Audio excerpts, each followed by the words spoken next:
Hey guys, welcome to my garage side of the channel. I'm going to show you how to reset a service message on Mercedes W204. It's a C-Class. So what you have to do, you have to insert your key, you have to go into first position, and you have to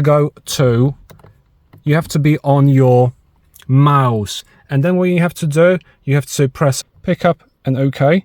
So start with pickup, then OK. Watch the screen, just hold it for about 5 seconds. And now we have all of the data in here. I showed you in one of my videos how to check the battery and if the alternator is charging. But now we're going to go to the ASSYST Plus. And we're going to go to full service. And then obviously when you finish the service, you just confirm it.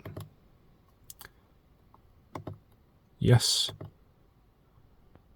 Can't be undone. And full service is completed. Nice and easy.